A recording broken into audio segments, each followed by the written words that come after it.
కొన్నిసార్లు చరిత్రను మార్చేది కత్తులు కాదు, కవితలు. తెలంగాణ విముక్తి పోరాటంలో అక్షరాలనే ఆయుధాలుగా మార్చి నిజాం నిరంకుశత్వాన్ని సవాలు చేసిన ఒక మహాకవి గర్జన గురించి మనమిప్పుడు తెలుసుకోబోతున్నాం. ఈ మాటలు కేవలం ఒక కవితలోనివి అనుకుంటే పొరపాటే. ఇది ఒక జాతి గుండె చప్పుడు. తెలంగాణ ప్రజల స్వేచ్ఛాకాంక్షకు, వాళ్ల ఆత్మగౌరవ పోరాటానికి దాశరథి కృష్ణమాచారులు అందించిన ఒక సాహిత్య శంఖారావం అన్నమాట. సరే, మరీ కవిత్వం కేవలం పుస్తకాలకే పరిమితం అవ్వకుండా ఒక ప్రజా ఉద్యమానికి ఊపిరిగా ఎలా మారింది? అవును, వీరతెలంగాణ అనేది కేవలం పద్యం కాదు, అదొక అక్షరాయుధం. అంటే తుపాకులతో, కత్తులతో సాగిన పోరాటానికి సమాంతరంగా పదునైన మాటలతో ప్రజల గుండెల్లో స్వేచ్ఛాస్ఫూర్తిని రగిలించిన ఒక సాహిత్య యుద్ధం. మరి ఇంతటి అగ్నిని రాజేసిన ఆ కలం ఎవరిది, ఆ గొంతు ఎవరిది? ఆయనే దాశరథి కృష్ణమాచార్యులు. చూడండి, దాశరథిని కేవలం ఒక కవి అంటే సరిపోదు, ఆయన ఒక ఉద్యమకారుడు కూడా. పోరాటంలో నేరుగా పాల్గొని జైలుకు వెళ్లిన స్వాతంత్ర్య సమరయోధుడు. తన కవిత్వంతో ప్రజల్లో చైతన్యం తెచ్చిన ఒక విప్లవకారుడు. ఒక్కసారి ఆలోచించండి, నిజామాబాద్ జైల్లోని ఆ చీకటి గది. ఆయన్ని సంకెళ్లతో బంధించారు, కాని ఆయనలోని స్వేచ్ఛాకాంక్షను ఆపలేకపోయారు. తన దగ్గర కాగితం, కలం లేకపోతే ఏం? జైలు గోడలనే కాగితంగా చేసుకుని బొగ్గుతో నిరంకుశత్వంపై నిప్పులు చెరిగే పద్యాలు రాశారంటే ఆయన ధైర్యం ఎలాంటిదో అర్థం చేసుకోవచ్చు. ఆయన కలం నుంచి అగ్నిధారలాంటి ఎన్నో అద్భుతమైన రచనలు వచ్చాయి. మనం ఇప్పుడు మాట్లాడుకుంటున్న ఈ వీరతెలంగాణ పద్యముందే అది ఆయన రాసిన రుద్రవీణ అనే కవితా సంకలనంలోంచి తీసుకున్నది. ప్రతి రచన కూడా ఆయన టాలెంట్కి, ఉద్యమ స్ఫూర్తికి ఒక నిదర్శనమన్నమాట. ఈ మాటలు వింటే ఆయన లక్ష్యం ఎంత గొప్పదో మనకర్థమవుతుంది. ఆయన పోరాటం కేవలం తెలంగాణ విముక్తి కోసం మాత్రమే కాదు, ప్రపంచంలో ఎక్కడ బానిసత్వమున్నా దాన్ని తన కవిత్వంతో కాల్చేస్తానని ప్రకటించారు.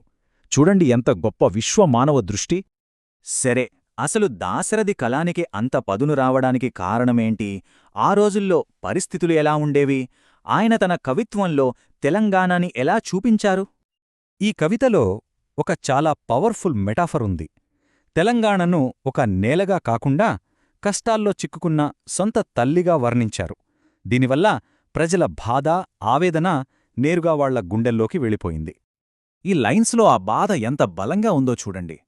అమ్మా, నీ టాలెంట్, నీ గొప్పతనం అంతా కొన్ని తరాలుగా దుష్టశక్తుల చేతిలో బందీ అయిపోయింది అని ఆవేదన చెందుతున్నారు. ఇక్కడ దుష్టశక్తులు అంటే మరెవరో కాదు, నిజాం పాలకులే. నిజానికి ఆ టైంలో ప్రజల జీవితం నరకంలా ఉండేది. నిజాం ప్రభుత్వ మతతత్వం ఒకవైపు, రజాకార్ల దారుణాలు మరోవైపు. బ్రతకడమే ఒక శిక్షగా మారిపోయింది. ప్రతిరోజూ అవమానాలు, అణచివేత ఇలాగే గడిచేది. కానీ మరి ఎంతకాలమని భరిస్తారు? సహనం నశించినప్పుడు ఏం జరుగుతుంది? ప్రజలు ఎలా తిరగబడ్డారో దాశరథి మాటల్లోనే విందాం. ఇక్కడే ఉంది దాశరథి గొప్పతనం. ప్రజల తిరుగుబాటును ఆయన ఒక మామూలు పోరాటంలా చెప్పలేదు. దాన్ని ఎవరూ ఆపలేని ఒక ప్రకృతి విలయంలా వర్ణించారు. కట్టలు తెంచుకున్న సముద్రంలా ప్రజల కోపం పెల్లుబికింది అని చెప్పారు. నిజంగా ఈ లైన్స్ వింటుంటేనే గూస్బంప్స్ వస్తాయి.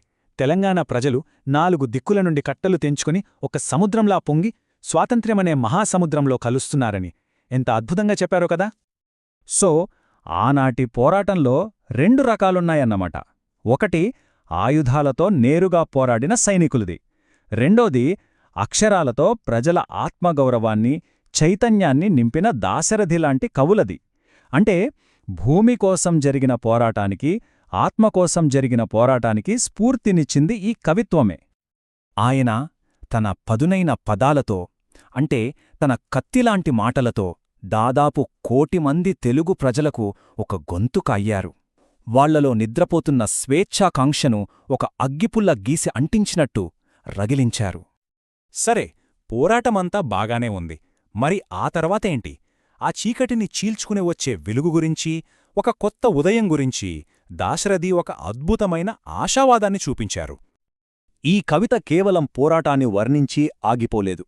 దాని అసలు ఉద్దేశ్యం ఒక బ్రైట్ ఫ్యూచర్ని చూపించడం. తెలంగాణకు స్వేచ్ఛ వచ్చాక ఆ కొత్త యుగం ఎలా ఉంటుందో మన కళ్ల ముందుంచారు. ఆ కొత్త ఉదయాన్ని దాశరథి స్టెప్ బై స్టెప్ ఎంత బాగా వర్ణించారో చూడండి. ఫస్ట్ పాత అడ్డంకులన్నీ పోయాయి. తర్వాత స్వాతంత్ర్యమనే కొత్త సూర్యుడు ఉదయిస్తున్నాడు. భవిష్యత్తు దారులన్నీ మెరుపు తీగల కాంతితో వెలిగిపోతున్నాయి. ఇకపై బ్రతుకు ఒక భారం కాదు, ఒక పండగ. ఈ మాటల్లో ఎంత పాజిటివిటీ ఉందో కదా. మెరుపు తీగల కాంతులతో దారిచూపే మంచికాలం వచ్చేసింది, స్వచ్ఛమైన కొత్త సూర్యుడు ఉదయిస్తున్నాడు అని భవిష్యత్తుకు వెల్కమ్ చెప్తున్నారు. అందుకే మనమంటాం, వీర తెలంగాణ అనేది కేవలం ఒక కవిత కాదు, అది ఒక విప్లవానికి గుండె చప్పుడు. తెలంగాణ ప్రజలకు ఇచ్చిన ఒక ప్రామిస్, జరగబోయే మంచిని ముందే చెప్పిన ఒక భవిష్యవాణి. మొత్తం విన్నాక ఇప్పుడు మన ముందు ఒక ప్రశ్న మిగిలింది. నిజంగా మాటలకు, అక్షరానకు చరిత్రను మార్చేంత పవరుంటుందా? ఒకే ఒక్క కవిత లక్షల మందిని కదిలించి ఒక పెద్ద విప్లవానికి ఊపిరిపోయగలదా? దీని గురించి ఒక్కసారి ఆలోచించండి.